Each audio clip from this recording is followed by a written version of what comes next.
Bonjour, bienvenue à l'Urbain. Aujourd'hui, on s'intéresse à l'entente sectorielle de développement en égalité, projet lancé par le secrétariat à la condition féminine. Et pour en parler, on va aller rejoindre des organisations qui y participent.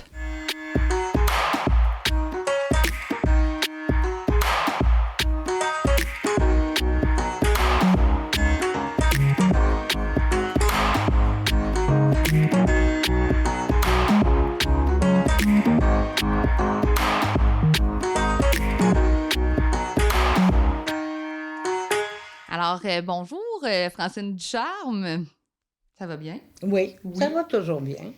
Francine, tu es à la table de concertation depuis le tout début, en 98. Donc, je pense qu'il n'y a pas personne de mieux placé que toi pour nous expliquer la mission de la table de concertation du Mouvement des femmes du Centre du Québec. Alors, la mission de la table, c'est simple. Nous, on est là pour améliorer les conditions de vie des femmes. On est un regroupement féministe voué à la défense collective des droits des femmes. Et aussi, pour la défense collective des droits, on va favoriser l'égalité entre les femmes et les hommes, parce que non, c'est pas si vrai que ça, que l'égalité est arrivée au Québec, encore des postes d'injustice et de situations inégalitaires pour les femmes. Dans ce cadre-là, justement, de défense des droits des femmes ou d'amélioration des qualités de vie des femmes, on parle de l'entente sectorielle de développement en égalité. La table a été sélectionnée parmi, en fait, toutes les 12 régions. 12 régions. Et est-ce qu'il y avait plusieurs régions qui étaient sélectionnées aussi à travers le Il y avait 5 régions, donc nous, on a fait partie des 5 régions. En fait, le gouvernement voulait mettre comme des expériences pilotes. Puis pour ceux qui n'en ont pas fait sur les 17 régions, les 17 tables régionales, parce que les tables régionales, il y en a une dans chacune des régions, parce qu'ils voulaient justement faire des expériences pilotes et des évaluer en fonction de qu'est-ce qui allait suivre. Il fallait démontrer qu'on avait des actions qui favorisaient vraiment l'égalité. Il fallait avoir une concertation régionale, donc il fallait avoir des partenaires régionaux qui se joignent à nous pour justement mettre en place des actions, et il fallait proposer des actions concrètes pour favoriser l'égalité. Donc, c'est un peu ce qui a fait que nous, on a été acceptés et ciblés. Mais je suis très, très contente d'avoir les partenariats de 2 MRC, qui sont la MRC d'Arthabasca, qui est un partenaire de longue date, et la MRC de Nicolet-Yamaska, avec qui on travaillait, mais pas aussi directement, je vous dirais. Alors, les 2 MRC ont accepté, et en plus, ils sont des partenaires financiers. Okay. Donc, ils ont contribué financièrement à l'entente. Et bien sûr, on a le secrétariat à la condition féminine qui est avec nous, et le ministère des Affaires municipales et de l'Habitation, le MAMAC qu'on appelle entre nous, qui est aussi membre de cette table-là. Et c'est eux, ces partenaires-là, qui constituent le comité directeur qui va superviser l'ensemble de l'œuvre. OK. Là, on parle des partenaires qui font partie du comité directeur. J'imagine que pour déployer des actions sur le terrain, il faut des partenaires qui sont dans... Que nous, on appelle plus collaborateurs. Des collaborateurs. Ou porteuses de dossiers, des organisations porteuses de dossiers. Effectivement, parce qu'on s'est donné des enjeux en conditions féminines qu'on va travailler là-dessus. Et pour faire en sorte de réaliser, de travailler sur ces enjeux-là, on a demandé à des groupes s'ils voulaient collaborer avec nous. Alors, on a, tu me corrigeras si je me trompe, le comité d'accueil international des Bois-Francs. International des Bois-Francs. Je vais finir par me rappeler de leur nom à la fin de l'année sectorielle. On a Solidarité Nord-Sud, Service intégré pour l'emploi, pour la MRC d'Arthabasca, et pour la MRC Nicolet-Yamaska, on a la CDC et la collective des femmes de Nicolet, et on a Femmes et Sœurs. Puis là, ces partenaires-là travaillent sur des cibles? Oui, on a 3 cibles qu'on s'est données, et pour identifier nos cibles, bien, on s'est rencontré le comité directeur, et chacun est allé de ses enjeux. Nous, à la table, on a fait, il y a 2 ans, un état des lieux où justement on identifiait nos enjeux, qu'on décrivait un peu la région centre du Québec et qu'est-ce qui popait pour les enjeux pour les femmes. Accroître la présence des femmes au sein des conseils municipaux. Ça, c'est une cible. Ça, c'est une cible. La deuxième, c'est l'employabilité des femmes, favoriser l'employabilité, mais pour les femmes très éloignées du marché du travail et aussi pour l'entrepreneuriat. On va travailler sur la relève en entrepreneuriat. Et finalement, la dernière, et non la moindre, l'intégration des femmes immigrantes dans les deux communautés, autant Nicolet que Arthabasca. Oui, il y a beaucoup de choses de prévues. Je pense qu'on a un bon plan d'action musclé. C'est pour ça que la table n'a pas tout pris sur sa ferrure comme il s'est fait dans d'autres régions.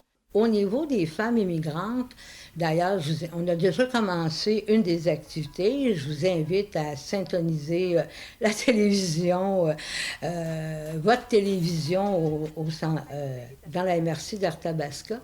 Donc, on a fait des émissions qui s'appellent Empreinte, parce que justement, on voulait rendre visible la part des femmes immigrantes dans nos communautés. Et ensuite, il va y avoir celui de l'employabilité.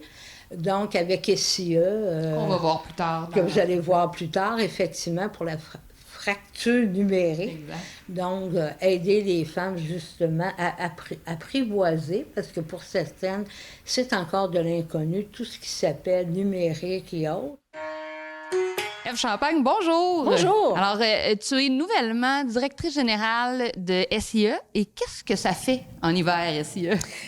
SIE, c'est pour Services intégrés pour l'emploi, déjà. Et puis, je suis là depuis le mois de mars. Et puis, SIE, c'est un organisme communautaire qui vient en aide aux femmes qui veulent intégrer ou réintégrer le marché du travail et qui sont éloignés du milieu du travail, donc qui peuvent vivre toutes sortes de problématiques, que ce soit de la monoparentalité, ou qu'elles se sont absentées pendant plusieurs années pour s'occuper des enfants, ou qu'elles vivent dans la pauvreté, des dépressions, donc toutes sortes d'embûches qu'elles peuvent avoir pour se placer en emploi. D'entrée de jeu, on voit qu'il y a plusieurs facteurs qui peuvent éloigner les femmes du travail. Donc, c'est important d'avoir un organisme qui peut les aider à revenir. Dans ce cadre-là, toi, tu participes avec ton équipe à l'entente sectorielle en développement en égalité que la table a mis sur pied. Donc, de quelle manière est-ce que vous êtes intégrés à cette entente-là? Oui, bien, en fait, on a déposé un projet quand l'entente a été signée. Et puis, ce projet-là vient d'une réflexion là, que moi, j'ai eue au tout début quand je suis rentrée au mois de mars, parce que, mars 2020 égale pandémie et tout.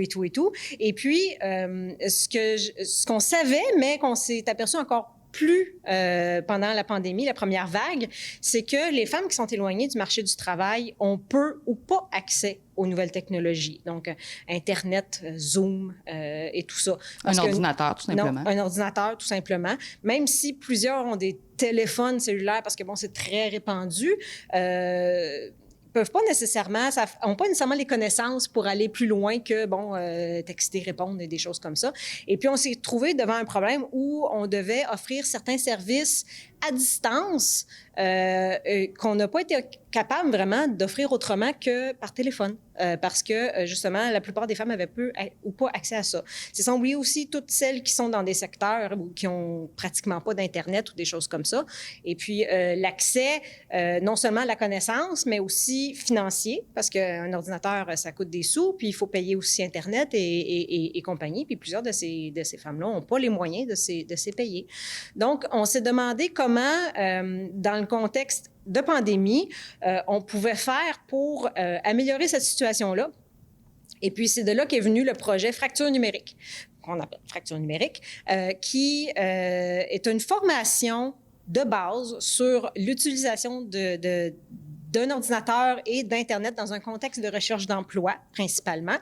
Mais pour éviter qu'on reproduise une formule où les femmes viennent dans un bureau ou dans une salle en groupe faire une formation et repartent chez elles et ne puissent pas nécessairement l'essayer parce qu'elles n'ont pas Elles n'ont pas le matériel chez eux. Exactement. Puis de toute façon, en cas de pandémie, c'est difficile de pouvoir vraiment donner accès à des locaux. Tout à fait. Et ce genre de formation-là existe déjà. Donc, il y a des organismes, il y a entre autres Service Québec qui peut offrir des formations comme ça, mais vraiment repartir de la base. Donc, ce qu'on a voulu faire, c'est on a mis en place une flotte d'ordinateurs qu'on prête aux femmes dans laquelle est intégrée la formation. Donc, c'est vraiment une formation qui est en ligne principalement et un peu sur l'ordinateur lui-même. Clé en main. Clé en main, oui, c'est ça. Et qui part vraiment de la base, qui est divisée en modules. Ça part, là, quand la femme vient chercher son ordinateur, il va y avoir une feuille ou quelque chose d'écrit, là, OK,